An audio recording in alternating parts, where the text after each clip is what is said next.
तो इस कहानी की शुरुआत मेन कैरेक्टर मीका से होती है, जो कि हेडफोन्स को पहन के अपने घर की ओर जा रही थी। रास्ते में जाते हुए उसे कुछ लड़कियों का ग्रुप दिखता है, जिसको देख के उसको उसकी अपनी पास्ट याद आ जाती है कि जब वो 8 साल की थी तो उसके साथ भी काफी सारे दोस्त थे। लेकिन जब उसके दोस्तों को पता लगा कि मीका जो है वो स्पिरिट शो को देख सकती है और उनसे बातें भी कर सकती है, तो ये सब देख कर उसके दोस्त उससे काफी ज्यादा डरने लगे और दोस्ती भी तोड़ दिया पागल साइको बोल के। और ऐसे ही और इसकी वजह से मीका एकदम अकेली पड़ गई और अब तक इसका कोई दोस्त नहीं बना। तो प्रेजेंट में अब काफी सारी लड़कियां उसको अपने पास बुलाती हैं, लेकिन वो मीका मना करके अपने पास मतलब चल जाती है। वो जा ही रही होती है तभी एक बंदा मैजिक दिखा रहा होता है। जो मैजिक दिखा रहा होता है उसका नाम चार्ली है और वो मीका को अकेला जाते हुए देख के कहता है कि तुम यहाँ पे आ जाओ स्टेज पे, मैं तुम्हें इस डब्बे में डाल के गायब कर दूंगा। और इस बात को सुन के वहाँ की सारी पब्लिक एक्साइटेड हो जाती है। चार्ली अब मीका को उसकी बॉक्स के अंदर डाल देता है, जिसके अंदर मीका को काफी ज्यादा रिलीफ फील हो रहा था। लेकिन वहीं पे मीका दूसरी दुनिया में वहाँ से टेलीपोर्ट हो जाती है, जहाँ पे उसका फोन चलना एकदम से बंद हो जाता है। तभी वो ध्यान नहीं देती है, लेकिन सामने से एक घोड़ा गाड़ी आने लगता है और उसे उड़ा ही देता, लेकिन वो बच जाती है। तभी वहाँ से एक हैंडसम सा बंदा आता है जो कि मीका को बचा लेता है और साथ ही साथ उसके कपड़े को स्टाइल के देख के वो काफी ज्यादा उसकी तारीफें भी करता है। अब इसके साथ साथ बैलगाड़ी में से एक और बंदा निकलता है, जो निकलते हुए कहता है तुम हमें अपने घर का रास्ता बताओ, हम तुम्हारे घर तक छोड़ देंगे। लेकिन मेन बात यहाँ पे हैरानी की बात ये है कि मीका यहाँ पे सारा चीज भूल चुकी है। इवन उसका नाम, उसके घर का एड्रेस उसे कुछ भी याद नहीं है। मतलब ये सब हुआ कैसे, ये सब कैसे वो सब भूल गई, क्योंकि वो समय से पीछे आई है। वो भी बैलगाड़ी में आ चुकी है। अब दोनों बंदे अपना नाम बताते हैं, एक का नाम एल्बर्ट था, एक का नाम जोशी था। अब एल्बर्ट मीका को अपने साथ एक पार्टी में लेके जाने की बातें करता है और उस पार्टी में मीका पहुंच के सभी के ड्रेसेस को देख के वो काफी ज्यादा हैरान हो जाती है। जो सीधा इसको इतने हैरान देख के कहता है ये प्रिंस के लिए, और ये दोनों अब इसको बताने लगते हैं और भी ज्यादा इनके फंक्शंस के बारे में। लेकिन ये भूखा लड़की तो खाने की तरफ अट्रैक्ट हो रही थी और सुगंध मिलते ही खाने के पीछे दौड़ने लगती है, लेकिन वो गलती से वेटर से जाके टकरा जाती है, मतलब चलते चलते। और वेटर के हाथ में जो खाना था वो उड़ते उड़ते कियोया के हाथ में आ जाता है। कियोया को काफी ज्यादा गुस्सा आता है और वो गुस्से में खाने को उछाल देता है। तब सीधा काजुरे कैच कर लेता है, जिसके कारण कियोया और काजुरे आपस में ही बहस करने लगते हैं। तभी इन दोनों के बीच में मीका आ जाती है। मीका को देख के कियोया काफी ज्यादा डर जाता है, लेकिन काजुरो यहाँ पे बिल्कुल भी नहीं डरता और वहाँ से मीका से पूछने लगता है क्या तुम मेरे साथ डांस करोगी। लेकिन वहाँ पे मीका उसको मना करके वहाँ से पीछे हट जाती है। तभी वहाँ पे एक चिमकांडी से बंदा आ जाता है, जो बिना किसी से परमिशन लिए मीका के साथ नाचने लगता है, जिसका नाम ताकेशी है। डांस करते वक्त मीका चार्ली को देखती है और तुरंत उसके पास भागने लगती है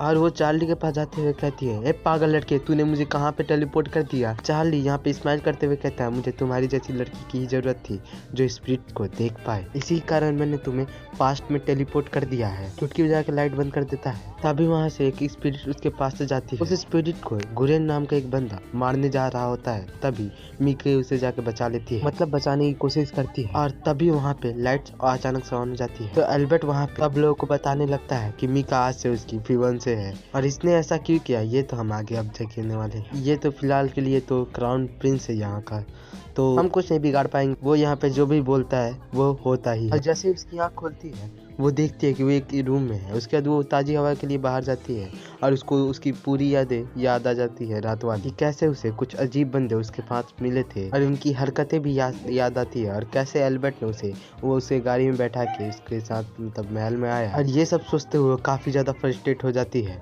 और वहाँ पे काफ़ी ज़ोर से चिल्लाती है और सीधा ही योशिदा के पास चली जाती है और जाके पूछने लगती है ये कौन सी फालतू दुनिया जहाँ पे टाइम का पता ही नहीं लगता, क्या एक महल में एक घड़ी भी नहीं लगा सकते। इसकी कंप्लेंट्स हो ही रही थी। तभी वो एक पेंटिंग को देखती है और वो पेंटिंग के कुछ ज्यादा ही क्लोज होकर देखने लगती है। तभी वहाँ पे एल्बर्ट आ जाता है और एल्बर्ट उसको देख के उसके एक स्वीट नेम से उसको बुलाता है, जो सुन के मीका काफी ज्यादा वहाँ पे नर्वस हो जाती है। एल्बर्ट ऐसे फ्लर्ट करते हुए और भी ज्यादा फ्लर्ट करते हुए उसके पास जाता है और कहता है तुम जब तक चाहो तब तक यहाँ पे रह सकती हो। वैसे मैं एक बात पूछना चाहता था तुम्हारा घर अभी तक कहाँ पे है ये तो बता दो। मीका वहाँ पे रिप्लाई करती है मुझे अभी तक याद नहीं। तो ये बात सुन के एल्बर्ट घबरा जाता है और वो कहता है कि वो सब छोड़ो, वैसे तुम क्या खाओगी। तो खाने का नाम सुन के वो सारी की सारी लिस्टें बताने लगती है और एक एक करके सारी लिस्ट बता देती है, जो सुन के इन दोनों की हालत खराब हो जाती है। हालत तो खराब ही थी, लेकिन कुछ टाइम बाद ना मीका को किमोनो पहन के तैयार भी होना था, लेकिन उसको किमोनो पहनना आता ही नहीं था। तो उसको किमोनो पहनने में एल्बर्ट की मैड मदद करती है। उसके बाद किमोनो पहन के बैठ जाते हैं खाने के लिए, जहाँ पे एल्बर्ट एल्बर्ट बताता बिसीडा को ना पेंटिंग करना बहुत ज़्यादा पसंद है। वो हर टाइम ना फ्री में बैठा हुआ रहता है तो पेंटिंग करना उसे बहुत ज़्यादा पसंद है। वो पेंटिंग करता रहता है, खास करके उसकी कैट। और उसकी कैट ना, क्योंकि उसकी कैट खो चुकी है, तो क्या तुम उसकी हेल्प करोगे उसकी कैट खोजने में? और जैसा कि तुम्हें पता ही होगा, यहाँ पे स्पिरिट सब लोग देख सकते हैं, तो यहाँ पे सब लोगों के साथ स्पिरिट चिपके हुए होते हैं। इसकी वजह से तुम्हें भी थोड़ी सी परेशानी हो सकती है, लेकिन हाँ, उसका सॉल्यूशन तुम्हें ही देखना पड़ेगा। एल्बर्ट की सारी बातें सुन के मीका को लगने लगता है कि उसकी जो स्पिरिट, मतलब उसको पता लगता है कि उसकी जो स्पिरिट है ना, वो एक कैट स्पिरिट है। इसे पहले पता नहीं था। अब रात की सीन आती है जहाँ पे जो सीता अपनी कैट को ढूंढते हुए जानने लगता है और कहने लगता है कि तुम्हें ना एल्बर्ट की बातों को सीरियस लेना कोई ज़रूरत नहीं है। तुम ना बस अपना काम करना और मेरी कामों में दखल मत देना उसकी बातों को सीरियस लेके। और ऐसा कहकर वो चला जाता है। तभी वहाँ पे चार्ली आ जाता है मीका को कहीं ले जाने के लिए। तो मीका कहते हैं मैं तुम्हारे साथ कहीं भी नहीं जाऊंगी, मुझे मेरे दुनिया में वापस ले जाओ। तो वो कहता है कि अब तो यहाँ पे तुम्हें दूसरी दुनिया में जाना पॉसिबल ही नहीं है। जब तक तुम्हें इस दुनिया में जिस चीज़ के लिए लाया गया है वो तुम कर नहीं देती हो, तब तक तुम यहाँ से जा भी नहीं सकती हो। तो हाँ, अपने मिशन की तरह समझो और उसे कंप्लीट करो और यहाँ से चली जाओ। तब तक यहाँ पे आराम कर सकती हो। इसके बाद ये सारी दिनें बीत जाती है। अब दिखाया जाता है अगले दिन, जहाँ पे मीका योशिता का रूम में आती है और पेंटिंग देखते हुए, वो पेंटिंग कर रहा है वो देखते हुए, वो पटक से पेंटिंग को उठाते हुए कहने लगती है कि मैं ना अब से तुम्हारी हेल्प करने वाली हूँ, तुम्हारी कैट को ढूंढने के लिए। और ध्यान भी दे रही होती है, कोई बातें तो नहीं सुन रहा। कुछ मेट्स को देखती है जो घर के काम और साफ सफाई कर रही थी, और उनको देख के ना मीका भी उनके साथ लग जाती है, उनके साथ का साफ सफाई करने अच्छी तरह से वो पोछे मारने लगती है। ये सब एल्बर्ट देख के उससे और भी ज्यादा इम्प्रेस होने लगता है मीका से। और इसी के साथ साथ वो जादूगर भी चार्ली भी मीका को ऑल द बेस्ट करता है उसकी नेक्स्ट जिंदगी के लिए। अब हमें दिखाया जाता है दो बंदा और उस बंदे को जो कि हॉन्टेड हाउस की ओर बढ़ते जा रहे थे। जो कुरैन था, वो जिसकी स्वॉर्ड थी, उसके स्वॉर्ड में एक बंदा देखता है जिसमें एक लड़की दिखाई दे रही थी। अगले सीन में एल्बर्ट मीका को और योशिता को जबरदस्ती खाना खिला रहा था। खाना खिलाने के बाद दोनों को साथ में मिसिंग कैट को ढूंढने के लिए भेज देते हैं। अब कैट को ढूंढते हुए वो लोग जा ही रहे होते हैं, तभी ताकेशी और कियोया से वो लोग टकरा जाते हैं। जहाँ पे ताकेशी मीका को देखते हुए फ्लर्ट करने लगता है, तभी मीका कियोया की ओर जाके देखते हुए उसे याद आता है कि उसके कंधे पे तो हरदम रैबिट रहा करता था, वो कहाँ पे? ये सब जैसे ही पूछते, ताकेशी उसका हाथ पकड़ते हुए कहता है क्या तुम देख सकते हो स्पिरिट को? तो क्या तुम मेरी एक हेल्प कर सकती हो, छोटी सी हेल्प प्लीज? अगले सीन में सारे लोग एल्बर्ट के घर में होते हैं, जहाँ पे ताकेशी बताने लगता है कि मेरी एक फ्रेंड थी बचपन में जो मेरे साथ हमेशा रहती थी। मैं जब भी अकेला रहता, चाहे मायूस होता, तब भी मेरे साथ वही रहती थी। लेकिन मुझे एक दिन पता लगा वो एक स्पिरिट थी, उसने बताया था मुझे वो स्पिरिट है। लेकिन वो सुन के मैं काफ़ी ज़्यादा डर गया था, जिसकी वजह से वो एकदम से गायब हो गई और मैं उसको ही देखना चाहता था। तो एक बार वो आई, फुल मून की रात को वो मुझसे मिलने के लिए आई, शायद वो आई थी, मैंने उसे देखा लेकिन मैं उसे छू नहीं पाया। मुझे पता लगा वो मुझे ही मारने के लिए आई थी। उस वक्त मुझे कैसे भी करके बचा लिया गया।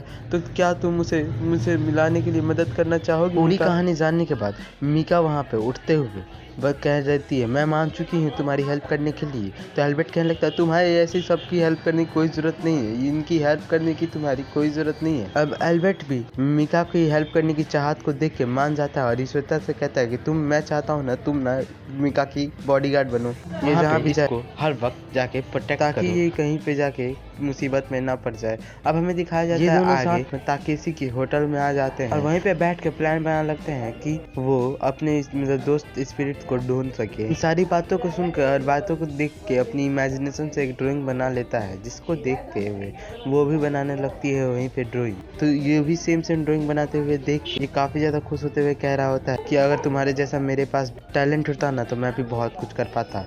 सच में काफी ज्यादा टैलेंटेड हो मीका, तो मैं ना अपनी इमेजिनेशन से बहुत सारे ड्राइंग कर सकता था। लेकिन तभी मीका को दिखाता है जो मीका तो उसके कंधे पे ही सो गई होती है, तो उसको देख के वो आराम से उसको बैठा के सुला देता है। तो कुछ टाइम बाद ना वो स्पिरिट ना उसके सपने में आ जाती है और उससे वो बात कर रही होती है। तभी उसकी आवाज सुन के ये दोनों दौड़ते हुए आ जाते हैं। वहाँ पे तभी किरिन आ जाता है और वो आते ही मारने की कोशिश करने लगता है उस स्पिरिट को। और जैसे ही वो मारने वाला होता है तभी वहाँ पे मीका उसको रोक देती है मारने से। तो वो स्पिरिट भी वहाँ पे आ जाती है और वो बताने लगती है कि मैं हूँ ना, मैं तुम्हारे साथ हमेशा से रहना चाहती थी, लेकिन मैं ना नहीं रह पाती थी क्योंकि मैं तुमसे कभी भी तुम्हें हर्ट नहीं करना चाहती थी। लेकिन मैं फुल मून के दिन खुद को कंट्रोल भी नहीं कर सकती, मैं तुम्हें हर्ट करना नहीं चाहती, लेकिन मैं तुम्हें बचा भी नहीं सकती। फुल मून के दिन मेरी पावर आउट ऑफ कंट्रोल हो जाती है। इसकी इतनी सारी बातें सुनने के बाद ये काफी ज्यादा खुश हो जाता है कि ये भूतनी मुझसे गुस्सा नहीं है। उसके गायब होने का टाइम हो जाता है और वो जाते हुए कहते हैं, ताकेशी मैं तुम्हारे साथ हमेशा ही रहूंगी। वो जैसे ही ये सारी बातें बोल के जाती है तो ताकेशी इसकी इतनी सारी बातें सुनने के बाद मीका को थैंक्स बोलता है। उसके बाद तभी वहाँ पे एल्बर्ट भी आ जाता है, जो कि मीका और एल्बर्ट को मतलब यूसिता को अब यूसिता वहाँ पे ना काफी ज्यादा खुश होता है, जिससे मीका के हाथों पे वो किस कर लेता है। तभी एल्बर्ट उसे वहाँ से ले जाते हुए काफी ज्यादा गुस्सा हो रहा होता है और वो वहाँ से मीका को लेके चला भी जाता है। अब अगले दिन आंटी जब मीका से मिलने आती है तो वो काफी ज्यादा हैरान हो जाती है कि कैसे एक क्राउन प्रिंस ने एक फालतू सी लड़की से शादी कर ली। तो वहाँ पे एल्बर्ट आराम से बैठते हुए बताता है कि मीका तुम टेंशन मत लो, मैं अगली वाली पार्टी में सबके सामने अनाउंस कर दूंगा कि तुम मेरे होने वाली फियांसे से हो। एल्बर्ट की ये सारी बात सुन के मीका वहाँ पे काफी ज्यादा एम्बैरस हो जाती है। अगले सीन में एल्बर्ट सभी से मिलाने के लिए उसे अपनी सिटी में लेके आता है कि मीका सभी से मिल सके। अब यहाँ पे ये लोग देखते हैं, यहाँ पे मीका घूमते हुए नोटिस करते हैं यहाँ पे जितने भी लोग हैं ना सारे के सारे कैज़ोरो के फैंस हैं। अब यहाँ पे एल्बर्ट भी उसे काफ़ी ज़्यादा घुमा रहा होता है और काफ़ी ज़्यादा खिला भी रहा होता है। खिलाते हुए साथ ही साथ वो उसकी फ़ोटो भी खिंचवा रहा होता है और उसकी काफ़ी सारी फ़ोटोज़ भी क्लिक होती है वहाँ पे। अब यहाँ पे एल्बर्ट कहता है, मुझे पूरा विश्वास है कि तुम्हें यहाँ पे ये वाला दिन काफ़ी ज़्यादा अच्छा लगा होगा और साथ ही में अभी तक तुम्हें अपने घर के बारे में याद नहीं आया तो मैं तुम्हारी हर तरह से मदद करूँगा। अब इतनी सारी ट्रीटर लेकर ये बात सुन के वो मीका काफ़ी ज़्यादा खुश हो जाती है। वहाँ अगले सीन में एल्बर्ट ने मीका को डिनर पे लेके जाता है, जहाँ पे उसे काफी सारे खाने का मैनर्स भी सिखाता है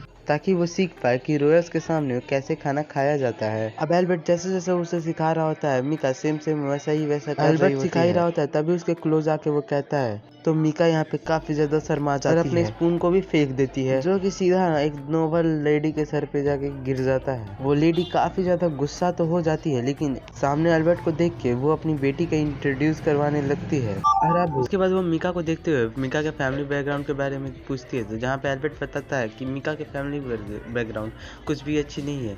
वो एक कॉमन लेडी है जिसको देख के मेरा दिल वो उसके ऊपर आ गया, ये इसलिए वो आज मेरी फियांसे है। ये सुन के वो काफी ज्यादा हैरान हो जाती है और वो अपनी बेटी को वहाँ से लेके चली जाती है। अब वो घर आ जाती है और वो मीसा काफी ज्यादा फ्रस्ट्रेट हो जाती है और उसको इतना ज्यादा फ्रस्ट्रेट देख के यूसिता कहने लगता है कि तुम इतना फ्रस्ट्रेट क्यों हो रही हो। और वैसे भी एल्बर्ट किसी के सिर्फ लुक को देख के नहीं इम्प्रेस नहीं होता, तुम्हारे अंदर कोई ना कोई खास बात जरूर से है, क्योंकि एल्बर्ट ने तुम्हें पसंद किया है। एल्बर्ट ऐसे ही किसी को नहीं पसंद करता, तो तुम इस बारे में सोचना बंद कर दो। अब हमें अगले दिन का सीन दिखाया जाता है जहाँ पे ये पागल लड़की आ गई होती है। वहाँ पे एक खूबसूरत लड़की भी होती है जिसे एक आदमी परेशान कर रहा होता है। ये बहुत ज्यादा खूबसूरत तो थी, इसके साथ साथ पावरफुल भी थी, जिसकी वजह से वो आदमी डर के भाग जाता है। मीका ये सब देख के वो काफी ज्यादा इम्प्रेस हो जाती है और उस लड़की के पास जाके बात करने की कोशिश करने लगती है और कहते हैं, आप प्लीज मेरी हेल्प कीजिए, मैं तो आपकी तरह बनना चाहती हूँ, परफेक्ट लड़की। परफेक्ट।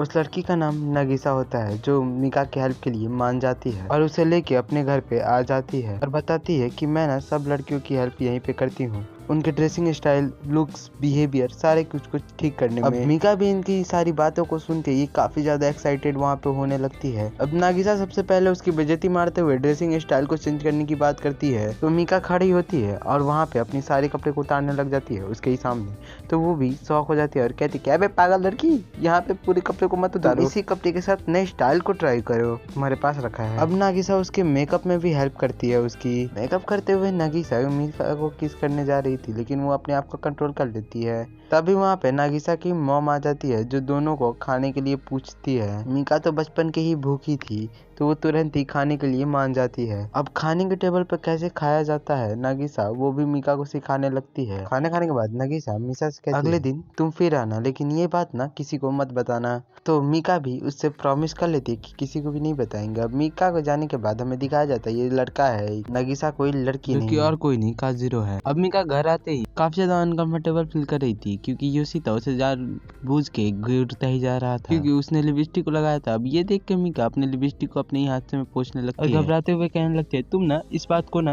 प्लीज एल्बर्ट को मत बता देना। गलती से भी उसके लिए तो मान ही जाता है। उसके बाद उसको पकड़ते हुए कहता है, मैं ये तो कर दूंगा, लेकिन उसके लिए ना तुम्हें ना मेरा मॉडल बनना पड़ेगा। ऐसा किया ना तो ही तुम समझ सकते हो कि मैं इस बात को छुपा भी सकता हूँ। इन सारी बातों को सुन के मीका न कह देती है। योशिता बताता है, अरे यार तुम्हें ज्यादा कुछ करना ही नहीं है, तुम्हें ज्यादा ज्यादा क्या करना है, तुम्हें खड़ा होकर बस कुछ पोज ही तो देना है। तभी वहाँ पे एल्बर्ट आ जाता है और योशिता से कहता है तुम्हें फोर्सफुली किसी से भी कुछ भी नहीं करवाना चाहिए, और वो अगर तुम्हारी मॉडल ही नहीं बनना चाहती तो तुम उसे फोर्स करना बंद करो, और ये कह के वहाँ से चला जाता है। अब अगले दिन हमें दिखाया जाता है नागिसा को जो कि मीका की मेकअप कर रही होती है। तभी वहाँ पे क्योयो आ जाता है, वो भी लड़की की गेटअप में। वहाँ देख के कहती है तुम इस लड़की के गेटअप में काफी ज्यादा खूबसूरत लग रही हो। तभी नागिसा वहाँ पे कहती है आज की पार्टी में यहाँ पे कुछ स्पेशल गेस्ट आने वाले हैं, तो कृपया करके तुम लोग अपने लुक्स पे फोकस करना और अपने बिहेवियर। मीका ये सारी बातें सुन के मान जाती है और कहती है मैडम टेंशन ना लीजिए, मैं वैसा ही करूंगी जैसा कि आज तक आपने सिखाया है मुझे। अब हमें पार्टी का सीन दिखाया जाता है जहाँ पे क्योयो और मीका दोनों के दोनों नागिसा की कॉपी कर रहे होते हैं। यहाँ पे साथ ही में ताकेशी भी आया हुआ होता है सारे गेस्टों के साथ, और ताकेशी मीका के ऐसी गेटअप को देख के काफी ज्यादा तारीफें भी कर रहा होता है। अब यहाँ पे मुसीबत ये हो जाती है, वहाँ पे यूता और साथ ही साथ एल्बर्ट भी वहाँ पे आ जाता है, जो देख के मीका वहाँ पे काफी ज्यादा घबरा जाती है और वहाँ से भाग जाती है। एल्बर्ट नागिसा से पूछता है यहाँ पे ये क्या हो रहा है, और हमें दिखाया जाता है कि इस पार्टी में एक डीमन भी आ गया था जो कि इन लड़कों को और लड़कियों को काफी ज्यादा परेशान कर रहा था, और मीका को योशिता देख के ना उसको अपने पास बुला लेता है। लेकिन क्यों है वो अकेला ही रह जाता है और वो डीमन आदमी उसे काफी ज्यादा परेशान करते ही जा रहा था। मीका उसकी हेल्प करने की कोशिश करती तो योशिता बोलता है वो लड़का है ना, वो अपनी हेल्प कर सकता है खुद की, और साथ ही साथ तुम्हें परवाह करने की कोई भी जरूरत नहीं है, वो भी उसकी। मीका जो कि आज तक एल्बर्ट की भी नहीं सुनी, वो इसकी कहाँ सुनने वाली थी, वो उसकी हेल्प करने के लिए भी निकल जाती है। योशिता भी अपने मन में कहने लगता है इस लड़की की क्या प्रॉब्लम है, कभी शांत से नहीं बैठ सकती, क्यों हेल्प करना चाहती है। तभी क्यों है आपको उस आदमी से अपना हाथ चुरा के मतलब भाग जाता है। तभी इस पार्टी में एंट्री होती है चार्ली की, जो कि अपनी दोस्त किजुकी का एंट्री देता है, मतलब कि इंटरव्यू, और बताते हुए कहता है ये बहुत बड़ा एक इलेक्ट्रिशियन है जो कि हमारे दुनिया में लाइट्स को भी ला सकता है। तो उनमें से एक बंदा बोलता है हमें इस दुनिया में लाइट की कोई जरूरत नहीं है। साथ वाला भी बोलते हैं हाँ भाई यहाँ पे लाइट की कोई जरूरत नहीं। तभी मीका उठती है और उठते हुए कहती है आप लोगों को पता नहीं हम लाइट से बहुत कुछ कर सकते हैं, और काफी सारे फायदे गिनवाने लगती है उसके। जो बात को सुन के काफी लोग उसमें से बात को मान भी जाते हैं, वहाँ पे सारे लोग मान जाते हैं। वहाँ पे किजुकी भी काफी ज्यादा इम्प्रेस हो जाता है और मीका के पास आके उसके हाथों पे किस कर लेता है, और साथ ही में एल्बर्ट भी ये सब देखता है। और ये सब देखने के बाद एल्बर्ट साथ ही से जल्दी मीका को घर चलने के लिए बोलता है और बाहर ले जाके मीका को हक करते हुए कहता है तुम मेरे साइड ही रहना हमेशा। अब मीका इस बात को सुनने के बाद अपने घर जाने के बाद भी ये सारी बातों को ही सोच रही थी। सडनली उसे याद आता है कि चार्ली ने बताया था आने वाले फुल मून के दिन ये अपनी दुनिया में वापस चली जाएगी। अब अगले ही सीन में मीका जो सीता के साथ मिलके उसके कैट को ढूंढने के लिए चली जाती है, वो भी खतरनाक जंगल में। अब खतरनाक जंगल में ये दोनों कैट को ढूंढ रहे थे। ये लोग जंगल में जाते ही देखते हैं कि एक बंदा काफी सारे बर्ड्स को खाना डाल रहा होता है, और ये सारे बर्ड्स और ये बंदे मतलब बर्ड्स मीका को देख के मीका के ऊपर हमला कर देते हैं। तो ये दोनों अब अपनी जान बचाते हुए जाके झाड़ियों में छुप जाते हैं, घर के लिए चल जाते हैं। अब रात को इन्हें आवाज आती है एक जगह से, जहाँ पे जाके देखते हैं तो क्योया गाना गा रहा होता है, और क्योया इन्हें जैसे ही देखता है काफी ज्यादा हैरान हो जाता है, एम्बैरेस भी, और काफी ज्यादा चिल्लाने लगता है इन दोनों के ऊपर। अब कुछ टाइम बाद ये लोग सारे के सारे मिलके साथ में बात कर रहे होते हैं, और यहाँ पे क्योया बताता है कि मैं ना गाना ऐसे ही नहीं गा रहा था, मैं ड्रैगन स्पिरिट को समन करने की कोशिश कर रहा था, और उसको समन करने के लिए मुझे कोई गाना गाना पड़ेगा, मुझसे बार बार मिस्टेक हो जा रहा है, इसीलिए मैं प्रैक्टिस कर रहा था। अब मीका निकली दयालु पर्सन, वो क्योया की बात सुन के फिर से दया में आ जाती है, मतलब कि अब हेल्प करने के लिए तैयार हो जाती है। योशिता का मुंह फिर से लटक जाता है। अब थोड़ी देर के बाद ये लोग एल्बर्ट मदद करने के लिए मना कर देता है, जो बात सुन के ना मीका यहाँ पे काफी ज्यादा निराश हो जाती है। योशिता उसे बताता है अरे यार तुम गलत समझ रही हो, एल्बर्ट ना सिर्फ तुम्हारी परवाह करता है, इसीलिए वो तुम्हें सिर्फ ये फालतू से काम करने के लिए मना कर रहा है, ताकि तुम इस फालतू काम के चक्कर में किसी खतरे में ना पड़ जाओ। अब मीका कुछ टाइम बाद उसी तालाब के पास आ जाती है, और वो सोच रही होती है कि मैं आखिरकार कैसे क्योया की हेल्प कर सकती हूँ। मैं तो क्योया की मदद करना ही चाहती हूँ, लेकिन मैं उसकी मदद करूँ तो करूँ कैसे। और इन सारी बातों को सोच के वो काफी ज्यादा सैड हो रही थी। तभी वहाँ पे कोरिन आ जाता है और उसके स्वॉर्ड में ड्रैगन स्पिरिट दिख जाती है, जिसकी वजह से वो मतलब तालाब में मार के ड्रैगन स्पिरिट को बाहर निकाल देता है, और कोरिन तलवार चला देता है इस ड्रैगन स्पिरिट को खत्म करने के लिए। तभी मीका भी उस पानी में कूद जाती है उस ड्रैगन स्पिरिट को बचाने के लिए। अब मीका डूबने लगती है, और ऐसे डूबते हुए देख के एल्बर्ट तुरंत ही पानी में कूद जाता है, और मीका डूबते हुए स्पिरिट से कह रही होती है कि आपको ना क्योया के पास चले जाना चाहिए। अब मीका पूरी तरह से तालाब में डूबने ही वाली थी, लेकिन एल्बर्ट अब उसे आकर पकड़ लेता है, उसमें मतलब तालाब में। और इधर कियोया उस ड्रैगन स्पिरिट को देख करके ड्रैगन स्पिरिट को हक कर लेता है। अब यहाँ पे ड्रैगन स्पिरिट भी शांत हो जाती है और कियोया के बात को भी मान जाती है। अब यहाँ पे जितनी प्रॉब्लम थी वो सारी की सॉल्व हो जाती है। और यहाँ पे थोड़े टाइम बाद कियोया मीका के पास आने के बाद उसे थैंक्स भी कहता है। अब यहाँ कुछ टाइम बाद एल्बर्ट मीका को डांस सिखा रहा होता है, लेकिन मीका बार बार यहाँ पे गिर जा रही थी। तभी वहाँ पे एल्बर्ट आके मतलब योशिता आके कहता है कि तुम दोनों के डांस सिखाने से बढ़िया तो मैं अपने कैट को जाके ढूंढ लूँ। और मीका कहती है मैं भी तुम्हारे साथ चलूंगी कैट को ढूंढने में। तो ये दोनों जाने लगते हैं कैट को ढूंढने के लिए। उतने में उनकी मुलाकात ताकेशी से होती है। तो वहाँ पे ताकेशी को मीका बताती है कि हम दोनों ना कैट को ढूंढ रहे हैं।